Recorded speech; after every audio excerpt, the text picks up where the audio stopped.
Okay, we are live today with Claudia. Thanks for joining me today. My pleasure.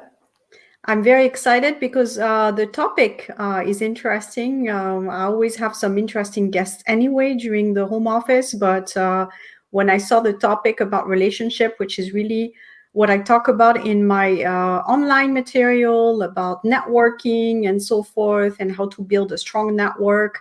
I've had a guest speaker before was talking about his experience with building an influential network. So I think it's always interesting to hear different perspectives. So if you don't mind, if you could just introduce yourself briefly to the audience and maybe why you decided to go into coaching. Yeah, I can do that because I've not been one of those coaches for the last 25 years. No, my path was actually very ragged, I could say. Not in the first, let's say, 15 years, because the path was very, very straight. Well, anyway, let's start at the beginning. I'm Claudia, and I am German. However, the last 15 years I spent in Switzerland in different parts, and I only came back to Germany last year. So I'm a personal leadership expert, trainer and coach, and I'm a mom of 2 grown-up children, and now of a pug and a horse. So it's never getting boring. So when I look at my professional life, I mean, it's more than 30 years. It's a long time. And a big part of my professional journey I spent in leadership positions in global IT corporations, mainly in the area of product marketing, sales, and relationship management. And I was managing European business units and juggling millions, which was totally fun a long time ago, until it wasn't anymore. And then I decided to start my own business. At the time, though, it's 2002 or so, it was still no coaching. It was still in the IT business, in the publishing area. And so at the time, nobody talked about startups. It was a startup, though. It was just, we're starting a company. And so fast forward, I did that for about another 15 years. And one of the things I realized working in corporates and with corporates was that there was one common denominator for success or failure of an organization. And that was, surprise, surprise, the human being. And I've always been let's call it a self-development junkie. So I always looked into humans in their behavior and why things work and why some things don't work. And so the professional and my private interests came simply closer together. And to cut it very short, I eventually realized I like people much more than IT. And what probably kicked me into this area the most was, looking at those kind of studies, Gallup, almost everybody in business knows the Gallup studies, that the engagement of people is so incredibly low in corporations, in organizations. Less than 30% have fun at work. And that's a tragedy, I find. We spend so much time at work, and work can be fun. So my mission was to change that. And this is why I went into the coaching and training area. And voila, here I am. It was an exciting journey because I learned a lot on the way. I thought, you know what, I spent so much time in business. I know all the stuff. I didn't. And realized that there were parts missing, and particularly the core part was missing, because I found that so many trainings are out there, leadership trainings, and, how you can actually get better and have, do things better at the workplace. And many of them don't have any lasting impact. They're not really sustainable. And this is exactly what I went on a mission to change. And I believe I found it. So I developed my own process. It took me quite some time. I got there in the end. I tested it out with many people to make sure it works. And this is probably where a bit of my IT heritage comes in, because, I like processes that work and that are replicable and that are repeatable and bring a desired outcome. And that's what I've done. So I am all about personal leadership now, and it's hugely enjoyable. So you went from IT to leadership. Yeah. But again, as you say, both are connected. You could be good at leadership, but also use some of the skills that you develop to replicate, as you say, the process and get some best practices and things like that. So that leads me to my second question. In your experience, what are the main issues that people are faced with, and especially with human behavior and relationships? It's human relationships are the most important thing we have in our life, and they are the most tricky part of life as well. And let me just go one little step back here, because I just say here, human relationships are the most important thing in the world. We might know that intuitively. There's actually proof for it. Harvard University did one of probably the longest lasting study, about 80 years, where they wanted to find out what creates happiness in people. And so 80 years back, who did they ask? Men, of course, right? With different backgrounds, so socioeconomic, different backgrounds, very different living situations. And so they did this survey or this study over the last 80 years, got more people in, got women in eventually. And well, the outcome was very simple, let's say it this way, because the happiness factor wasn't money, it wasn't position, it wasn't the living circumstances, it was social bonds, relationships on all different levels. Didn't have to be a romantic relationship. That's not the point. It's really social bonds. This is why I call it like this rather than romantic relationship. So this is why it's so worth looking into it, because it's such a contributor to our happiness. So what do people face in relationship? What are the biggest challenges? One that I found is that we take things far too personally. And that makes our life incredibly hard. Somebody says something, somebody does something, and we believe it's about us. We believe that somebody said something to offend us. They say something because they don't like us, because they don't appreciate our work, they don't take us seriously, or whatever it is. Whereas the truth is, what somebody says or what somebody does is about them.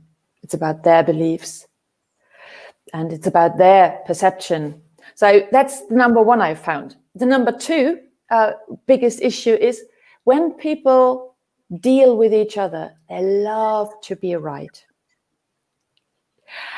When we are right, so do you know those situations? When you predict an outcome of a situation, and eventually you realize, oh, I was right. Doesn't that give this adrenaline rush, this dopamine rush? I was right. That feels like an achievement, like a success.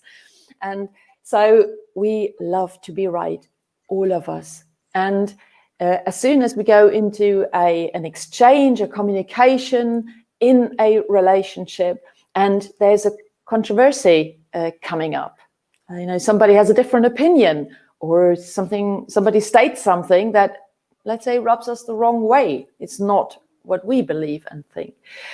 We're doing everything to prove the other person that we're right. And this is incredibly disruptive. That gets us stuck. And that brings me to the third issue that I find so often in relationships, which is patterns. Particularly the people we spend a lot of time with. It's almost like we can predict what they do, what they say. Ever experienced that? All the time. Yeah. Exactly. So this is why does that happen? Because we develop patterns. It's When I look at the neuroscientific side of that, our brain is actually pretty smart.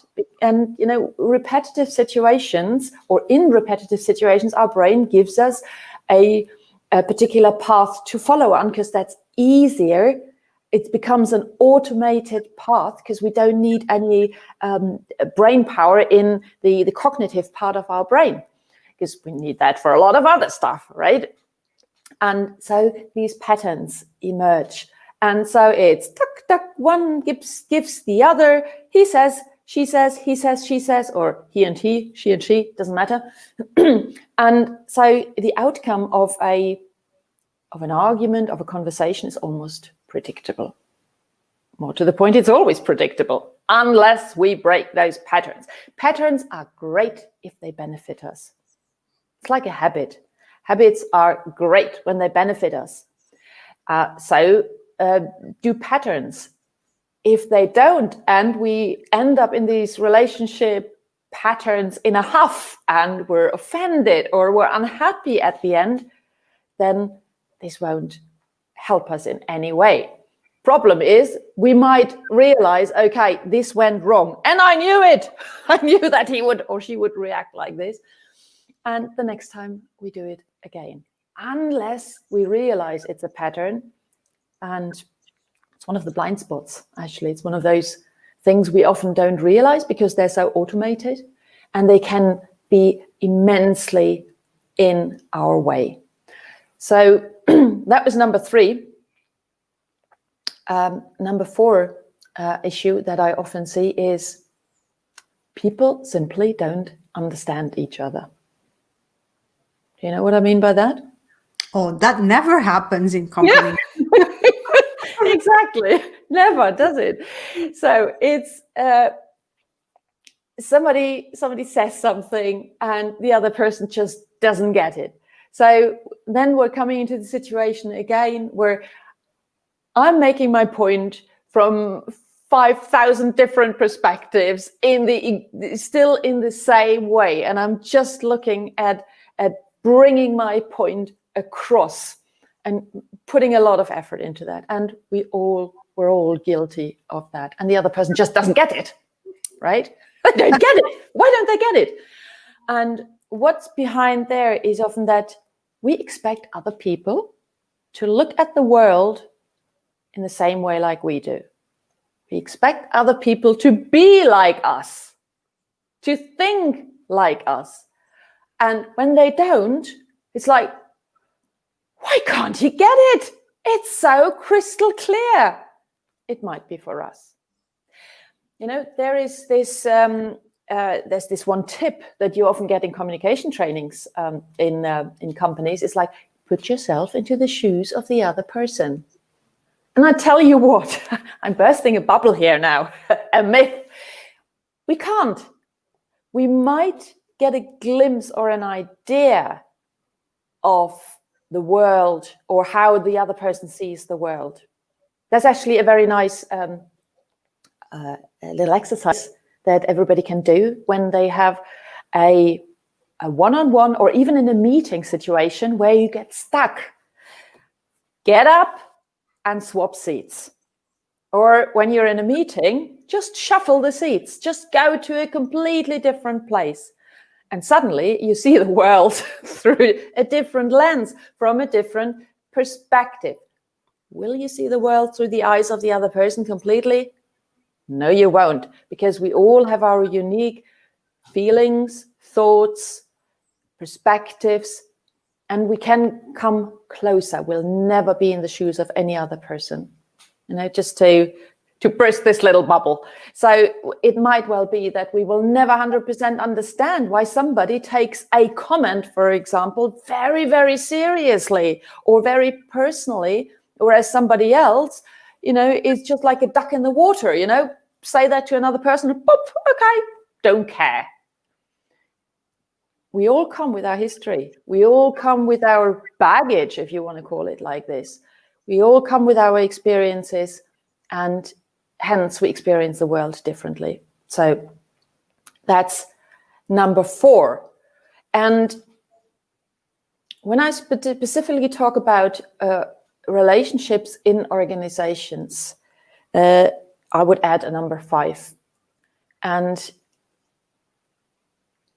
well, I'm talking about what people often don't do, and what the consequence is. A lot of people don't care about each other in organizations, because there's still this idea of keeping the business world and the private world pretty much separate. And so I do care about people in my private life, but at the job, I'm here to work, right? I'm here to create an impact. I'm here to create results. That's what I'm getting paid for. And so having friendships or caring about people is not the first thing on our agenda. So I'm coming back to the point that I made before with the study. The better our social bonds, the happier we are. The happier we are, the better we perform. And that's a simple equation. So the more we care about each other, really care about each other, about the person, not about the human resource. I find that the most ridiculous term ever, to be honest. I'm not a resource. You're not a resource. We're human beings. So the more we care about the people in our organization, the more we take care about our team, our colleagues, not only the higher performing they will get, the just more pleasant it is, our work gets. So the results get better and we have more fun, more joy. So it's not just relevant what we work. So, some people might be unhappy with their job. That's one thing. It's super relevant with whom we actually work. And sincerely caring for each other helps an awful lot. And that's why team building becomes important. I was just talking to someone, an entrepreneur, who said, he explained his issues with his team. And that's why I think we go back to picking people that are going to work well together, as you said, that are going to care for each other. And that goes back to recruitment, the type of people that you bring in and the type of people that they are. We tend to look at technical skills, but I think, again, thinking about the ethics of the person, how they think, how they behave, all these things become very important to see how they will function and predict a little bit. As you say, you can predict a little bit how someone is going to behave within the team. I would always go for attitude before skills.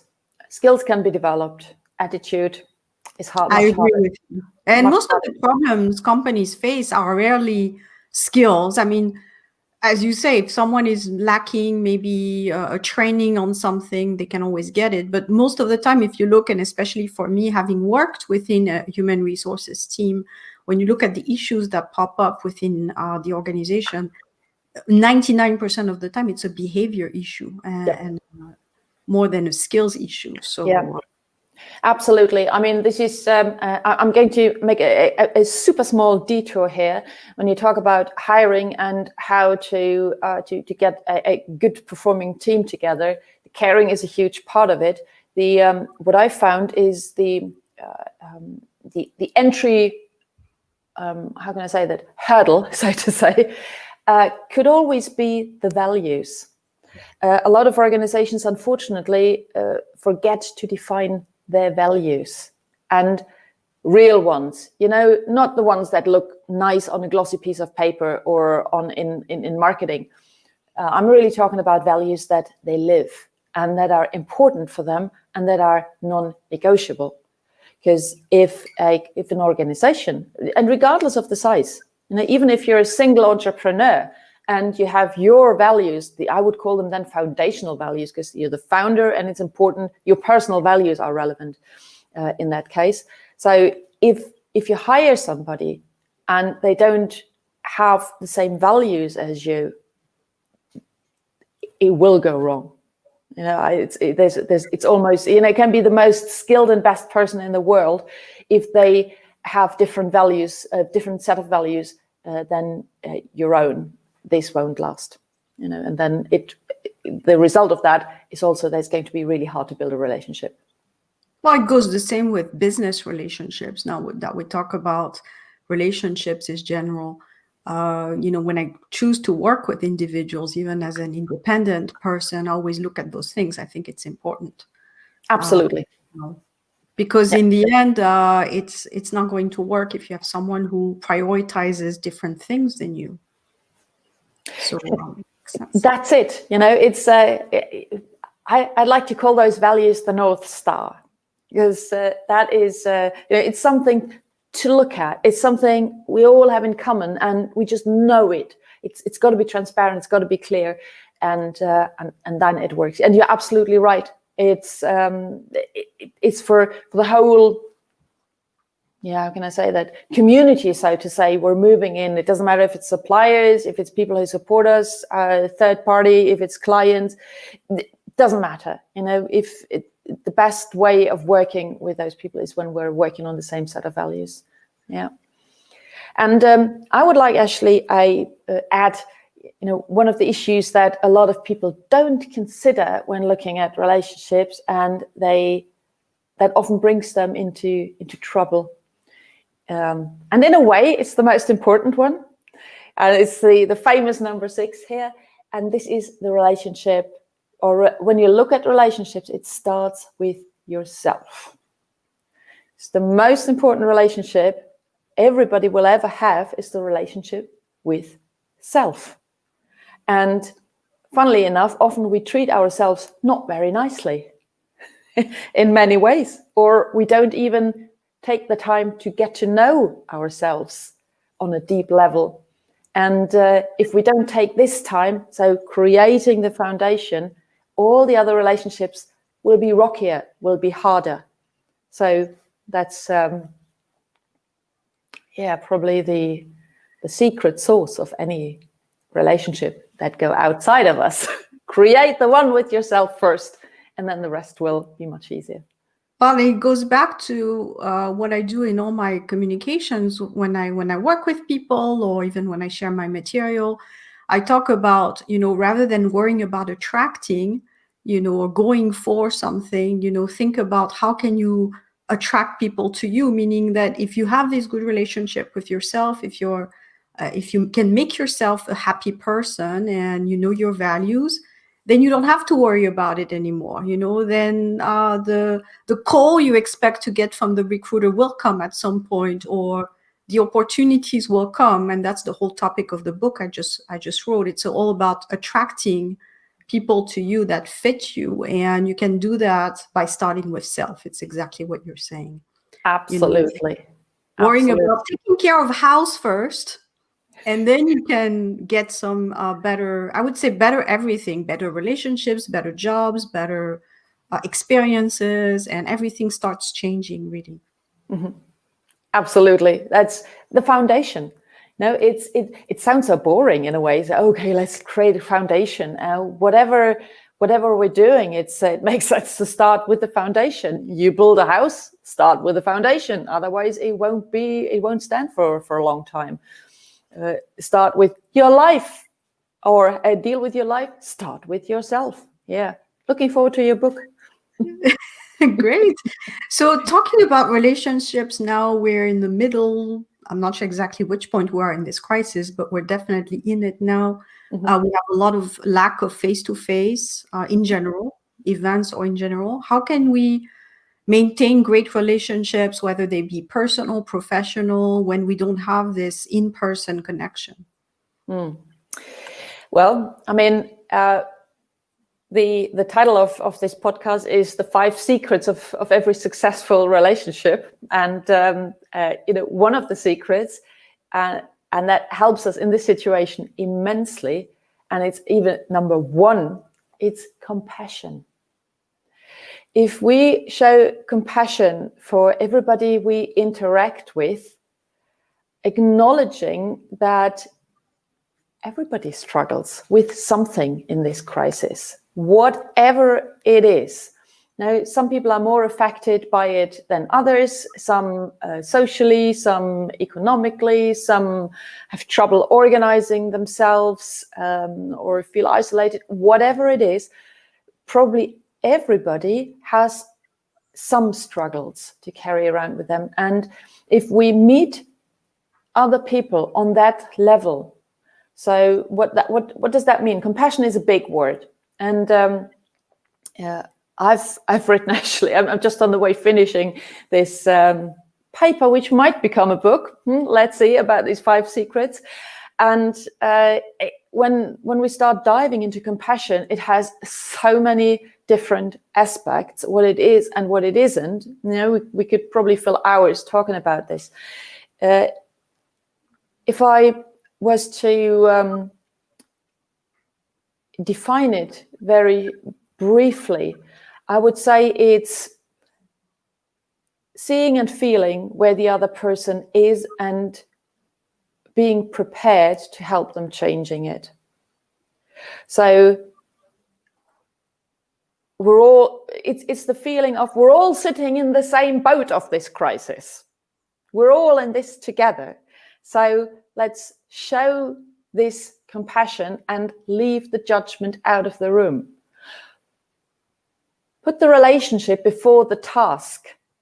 So there are different ways of going in a call, for example. Previously, when we're all sitting in an office, we can just jump to the other person's desk and say, hey, John, could you briefly do that for me? Thanks a lot. Book and go. Because we might have seen each other at the coffee machine in the morning. We might have exchanged a, hey, good morning, how are things with you, before. Now, in the times of Zooming and Skyping and Microsoft whatever, to name a few. No advertising. Exactly. It was just a Zooming, because everybody's Zooming. I thought, oh, okay, it's just one. There are many. So I am not affiliated to any of them, by the way. Me neither, by the way. Okay. So in these times, doing the same thing, calling somebody or talking to somebody and immediately jumping into, hey, John, can you give that to me? I need it by 2 p.m. That's almost rude. So establishing this compassion, asking, how are you doing? How are you holding up? How are things with you? And that brings me to the number 2 here, what people can do during these crises. Be personal. Be yourself. It's kind of interesting how things have changed in the last few months. At the very beginning, people were still very apprehensive about, their backgrounds, about their children, about their pets and whatever was around at home when they were talking to their business colleagues or to their clients. And this has softened so much, because it was just taking a lot of energy, and it was often futile to completely separate the business side from the private life. And let's face it, it was never really possible to completely separate it. I mean, for people who went physically into an office, that was kind of okay. And still, in our mind, in our heart, in our soul, we still were the same person going into the office. And now we just brought it all together in one space for many people, because many people still work from home office or remotely. And I remember back many, many years when I introduced myself, I said, 2003 or so, started my own first business. And at that time, we were calling. We didn't have video calls. They were just about coming. Anyway, I was a single mom, and I was working from home. And I had my office, and I had a big sign, "Do not enter," on the door. Hey, still, my daughter more often than not completely ignored it. Mom! And, the world was ending for her, and it was incredibly important. I was in the middle of a client call, and I had sweaty hands, my heart beated faster. And oh my God, I come across so unprofessionally. What will people think of me? And when you look at the last few months, that has completely changed. Thankfully, it takes courage, because we're used to hiding parts of us and not showing others. And I'm not saying do your video calls in the kids' room. That's not what I'm saying. What I'm saying is accept that life's happening, and that you dare to be personal and authentic. Which, by the way, I did have a cameo with one person who came. Actually, I had one guest, and her song just popped, and it was definitely not planned. Exactly. I mean, that's it. Life happens, and things don't always go the way how we want them. And while being in a confined space where every part of life comes together, we just experience that in a completely a different way. So we have a question from Nicholas before we keep going. Yep. I just want to take his question. Do you have pointed few specific considerations on female-male expectations and reactions on interactions? How the office environment may play a role in this direction? I got to interpret here a bit, Nicholas. I'm not 100% sure what you mean with the considerations in regards to males or females. Are you referring to the kid scenario, or? The way I understand his question, and maybe he can confirm, is basically the male and female interaction, meaning, nowadays we talk a lot about what's going on between sometimes women taking things the wrong way, or there could be some misinterpretation. Maybe if a man says, "Oh, I like your dress, you look good today," maybe the woman can say, "Well, what are you looking for," etc. There could be some misinterpretation, and the level of the sensibility. I think now men are a bit cautious because they're afraid also of saying something that might not be taken well.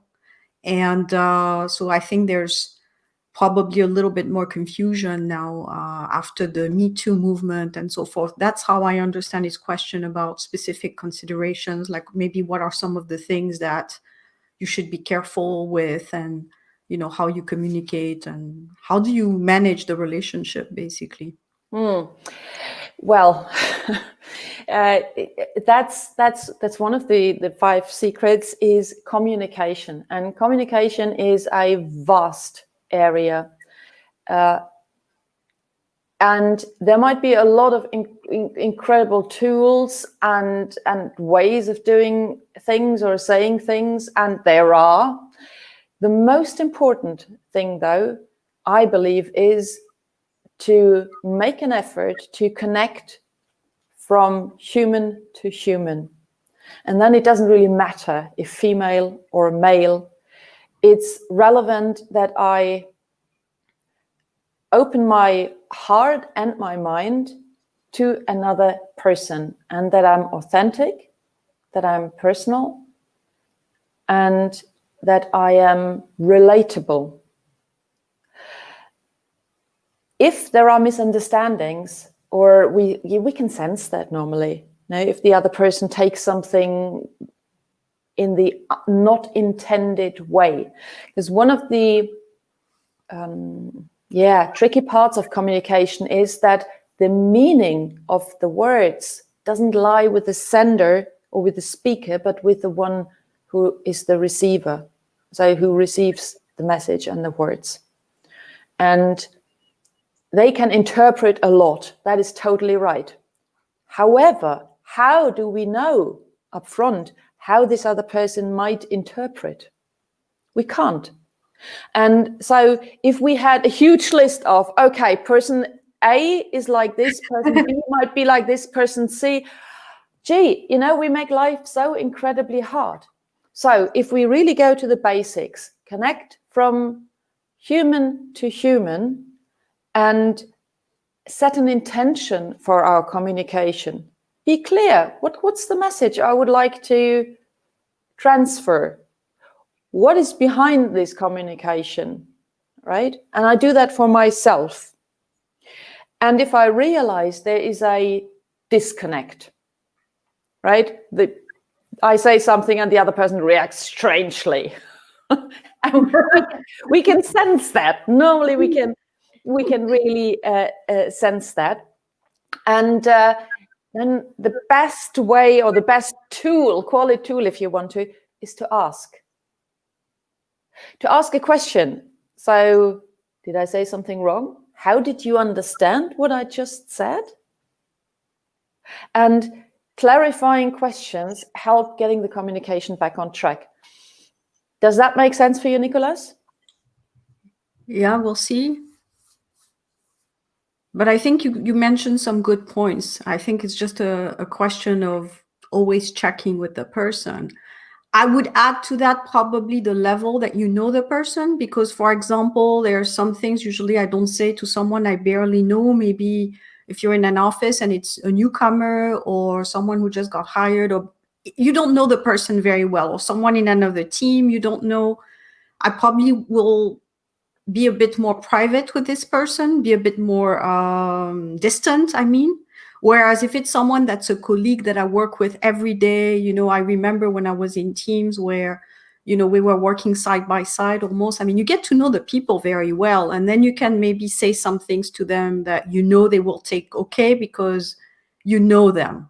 So it's the same things, people who, it's almost like a graduation where at the beginning you don't know people very well. So you stay, talk about the weather, that's how I teach networking, stay very basic, talk about the weather, talk about maybe something you watched on TV the other day, or, just general things. And then when you get to know people a bit better and you build an actual relationship with them, then maybe it's okay to talk about more sensitive topics, I say. But it's true that with the office environment now, it's a step by step. Some people have different variation of sensitivity, and you just have to go step by step. And if you see someone is not really paying attention or reciprocating, as you say, engaging with you, then it's better to take a step back and not insist so much.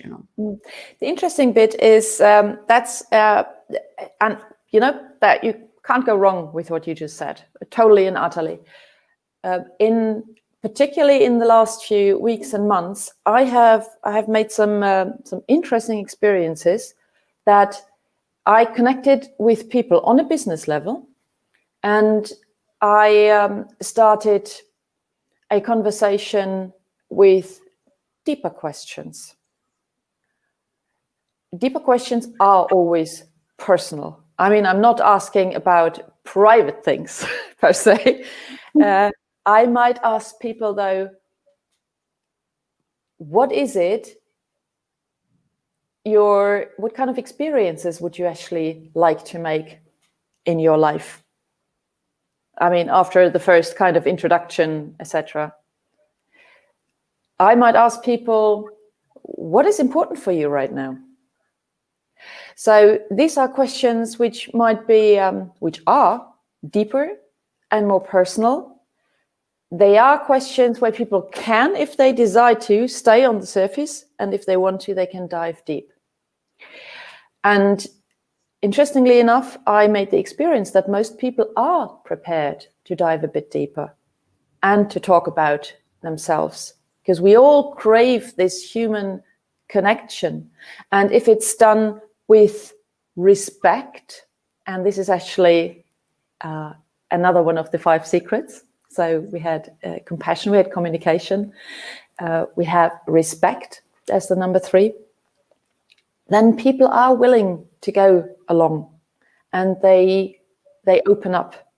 And then, in fact, we have a chance to develop relationships which are deeper and more meaningful than just the ones on the surface. Does that make sense?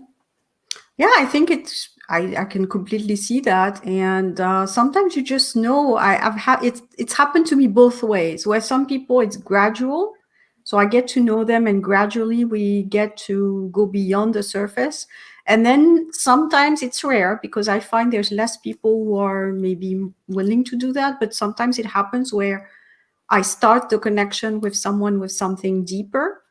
And I like it because in the end, I like good conversations. And I've had this happen to me recently with someone actually who is a viewer of my YouTube channel. And I actually met him in Geneva.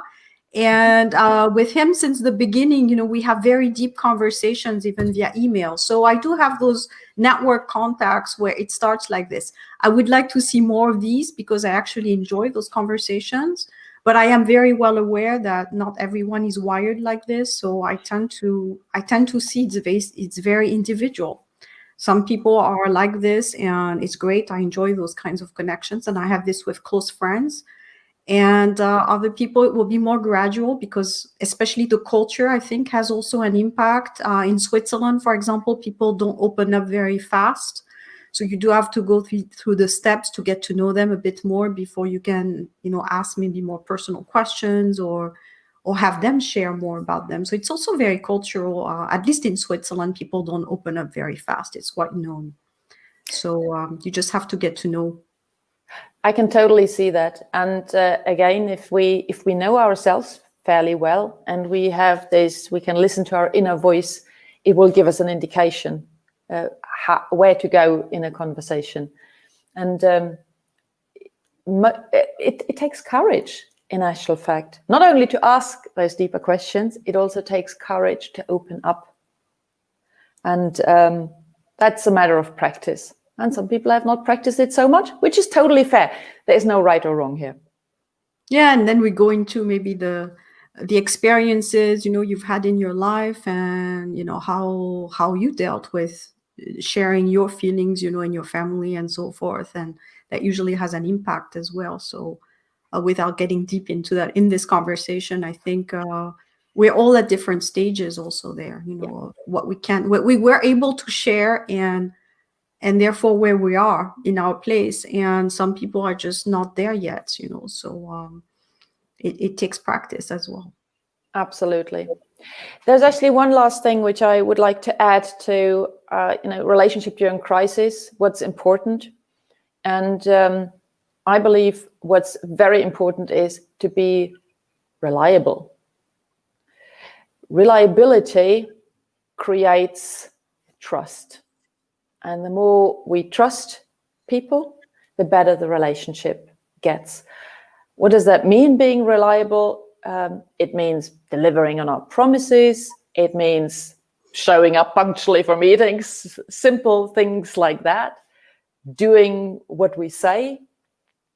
Being transparent, particularly when people are remote, and it's so easy when we're in an office. We see a lot, we hear a lot, and so we get far more information about what's going on than sitting somewhere remotely and just having this individual or maybe the group meetings. Still, the information that flows is very different. So the more transparent we are and the more we share,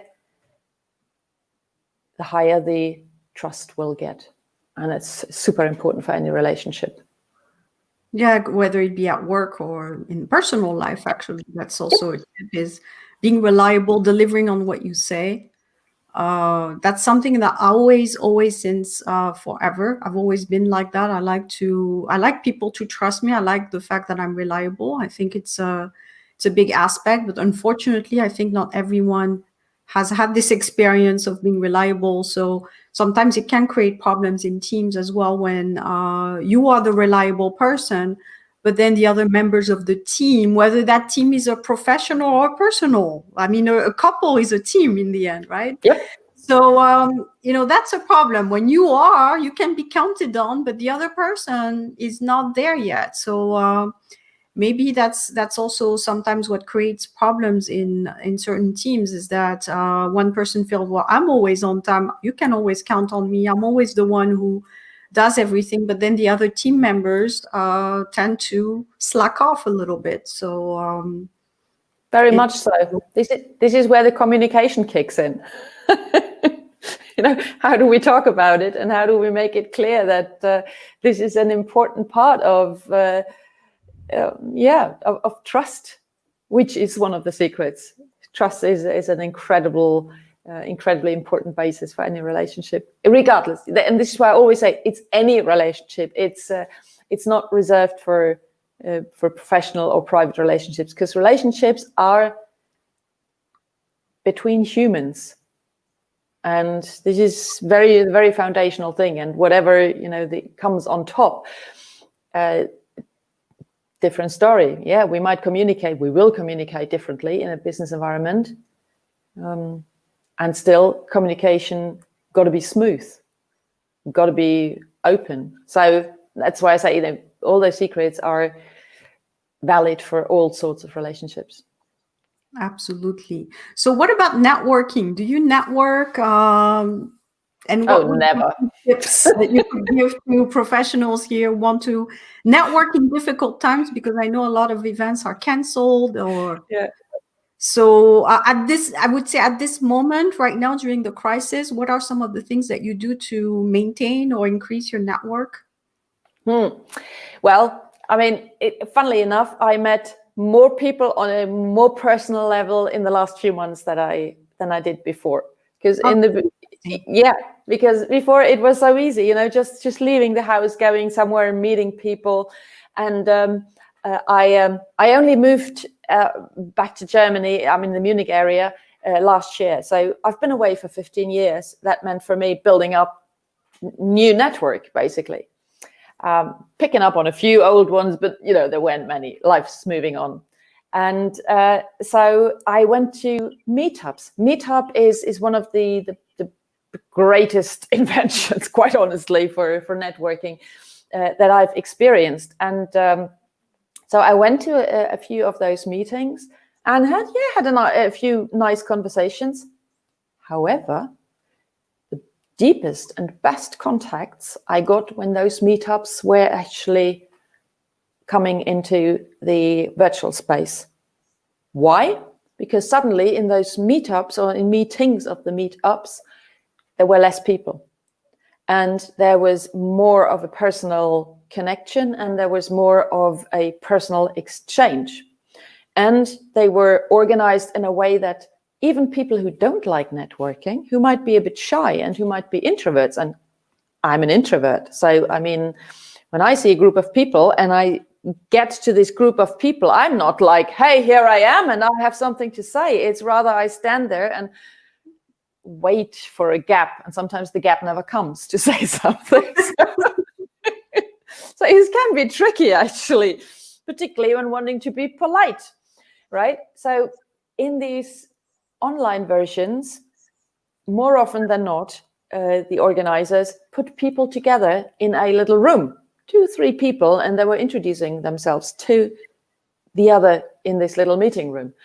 And so it was almost like a forced thing, and it worked so well, surprisingly enough. So meetups would definitely be the one that I highly recommend. Well, now I work mainly with business people. So on the networking platform or the networking platform that I use is LinkedIn. And that's a wonderful place where we can meet so many people, like-minded. We could meet business partners, we could meet clients, we could meet associates, whatever, or people helping us in our business. So working very actively on LinkedIn I can only highly recommend. So there's a few things to consider here, though.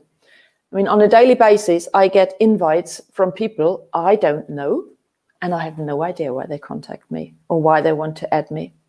So if we find interesting people, tell them why you'd like to connect with them. And the why is not offering your services or selling them something. The reason is, what can I do for you? Or, if you look at the profiles, right? Take the time, because this is relationship building. It's not adding people, and networking is also not just adding people, because that doesn't give you any value. The value is the relationship. And there's a nice comparison. Somebody said to me once, and I liked it. So, when you go in a bar, you don't ask the girl at the counter if she wants to marry you or if she wants to have sex with you in the second sentence, do you? So build the relationship first, have some small talk, have some conversation to build a relationship before you jump in and offer anything or ask for something. And so highly recommend it. What I find is a very good a way of networking right now. Particularly, we all have networks in the business environment, right? We all know people, and often people in our network don't know each other. Some might, many don't. Be the linchpin. So if you talk to person A and they tell you, you know what, I really need somebody who can design me a decent website, and there are so many out there, I have no idea who to trust. And on the other side, you know somebody who builds great websites and you trust this person. Bring them together.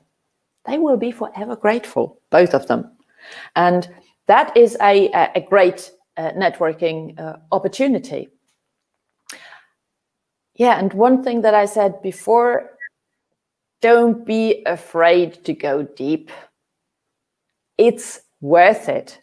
We spend so much time staying on the surface and not getting anywhere, or not really building the relationship. If you talk to somebody and say, oh, how are things going? Oh, things are going well. Huh, great, at my side too. And then, where are you going? It's like, how do we continue this conversation now, right? Take the next step, go a bit further. And I found the time right now is also perfect for digging out old contacts. I mean, particularly on LinkedIn, for example. How many contacts do we have who are just there? They're just sitting there. Maybe they have changed the company meanwhile, and we have no idea what they're doing.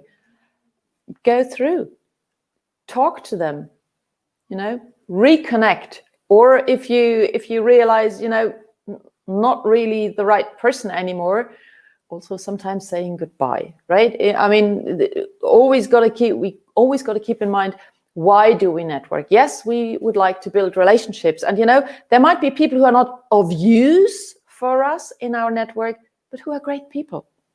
Because we like them. Maybe they're funny. Maybe they lift us up because their posts are just so great, or whatever it is. So use what you've got, because we often don't. And I'm guilty of that.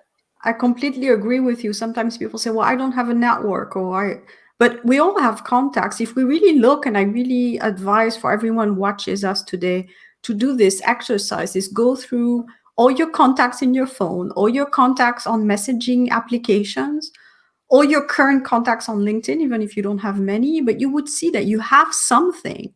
I mean, it's not a base zero. Everyone has some contacts. So sometimes maybe it could be different reasons. Maybe people don't value these contacts because they're not in Switzerland. If, for example, I'm thinking about expats who want to build a network in Switzerland. So maybe they think, oh, they're not in Switzerland, so that's not really valuable. Or, they're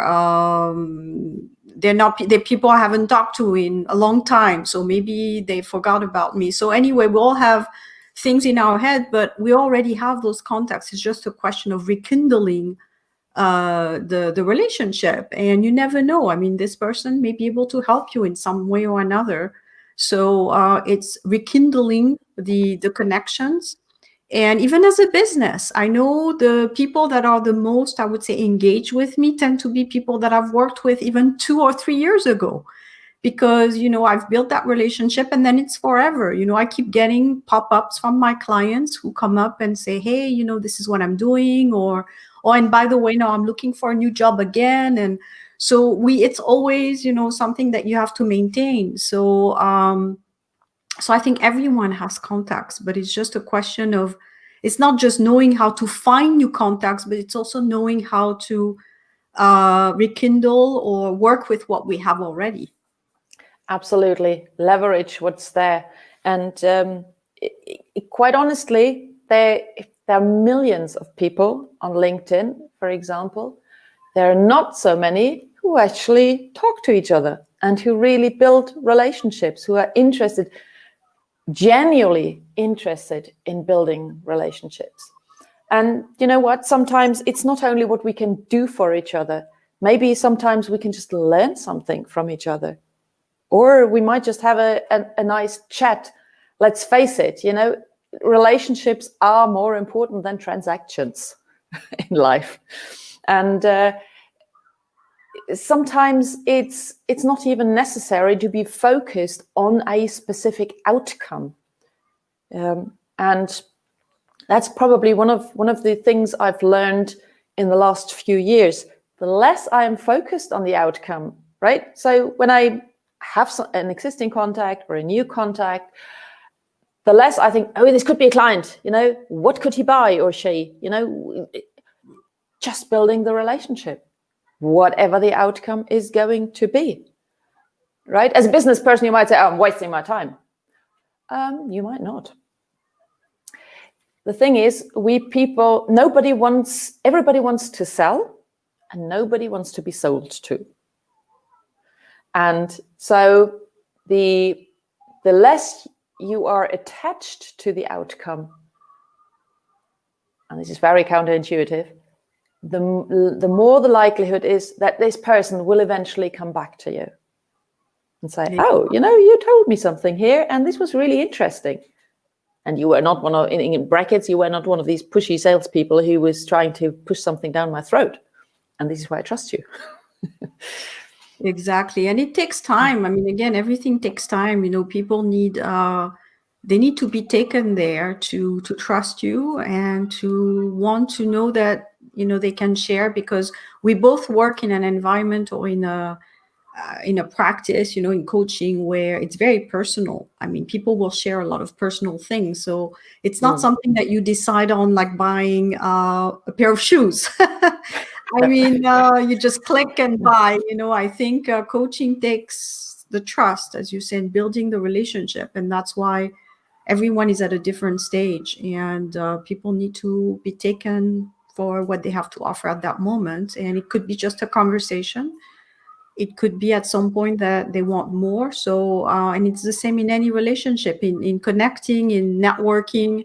You just have to remember, and I do keep telling people, again, don't have any expectations. You're just meeting people, and that's what I do when I go to events or online or what have you. I just listen. I just get a glimpse of who does what, keep a mental note of who does what. And then I don't know, maybe I will talk again to these people, maybe not. Maybe they connect with me on LinkedIn, maybe not. But there's no, again, as you say, there's no outcome. I don't have a specific outcome where, it has to be a certain thing. I just go out there, expose what I have to offer, and then either people connect or not. But it's not, you can't really master that. I mean, it's humans, so you don't know. That was perfectly said, Isabel. It's this, we people have the tendency of wanting to have some tools, ways, guarantees, right? It's like, oh, when I do this is going to happen. When I apply this, that is the outcome. And as long as we're not working on very basic human principles, this is not going to work. And so we're living in a, I recently said that, I mean, in the business world, probably everybody knows what VUCA is, the volatile and uncertain, complex and ambiguous.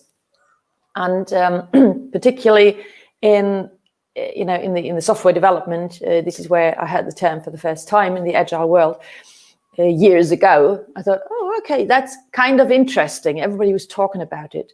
And Corona has actually thrown us into that, because everything is totally unpredictable. Everything is uncertain, definitely ambiguous, inside of us, outside, volatile. Oh yeah, we open, or we listen to the radio in the morning or look on the web. What kind of new rules and regulations are coming up today? What's the flavor of the day? So this has suddenly become cruel reality. And so not having these certainties or these kind of toolboxes or the prescriptions, do this and this is the outcome, can feel a bit wobbly, can make us feel a bit wobbly. And hence, and this is probably one of the biggest insights I had in the last year, is the more and better we can rely on us as humans, on our human powers that we actually have, on our intuition.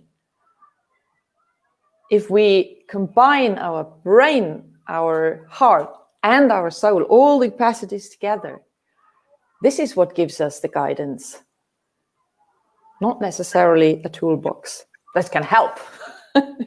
The real insight and power, though, comes from inside. I like what you're saying. I think it's very motivational and very inspirational. Oh, thank you. Towards the end of this podcast. So any other last insights that you would have for people who are watching us? Well, maybe to emphasize a bit more what I just said. You are powerful. Every human being is incredibly powerful. And we have everything inside of us. And I'm not talking about skills. Skills is something we can acquire. We have everything inside of us, not only to survive in this current climate, or in any climate for that matter. We have everything inside of us to thrive. And the more we trust ourselves, and the more we know ourselves, the better we can access those powers. And that's the amazing thing. I've seen people changing and shifting by 180 degrees, and they didn't even know it was possible, and it was inside of them. And I would love if every human being, regardless of in business or outside of business, would realize how powerful they are, because it's simply fantastic, and this makes connections, relationships, so much more enjoyable. And probably the last one, let's not forget to bring the joy into each and every day. Not necessarily only into relationships, just in our daily life. Now, again, when we listen to the news or read the news, hey, it's depressing enough, right? However, what we focus on and where we put energy in becomes bigger. So let's focus on the joy. Let's focus on what we can be grateful for. And then each and every day becomes so much better. And we all have something to be grateful for. Absolutely. For sure. Well, that was so nice to talk to you today. Well, thank you very much for having me. And I was really inspired by listening to you for 1 hour with the depth that you talked about, all these different things that humans can really be empowered. We've got some feedback also from people watching. Nicholas is saying, thanks a lot for this positive energy and the 5 main advices. Let's try those ones to build better relationships. So thank you, Nicholas. Yeah, definitely. I was really grateful. That's what I'm grateful for today, that you made the time to be on my channel. Well, I'm very grateful to be here and to talk to you. It was a great pleasure, and I'm humbled that I could inspire. Definitely, and we'll stay in touch.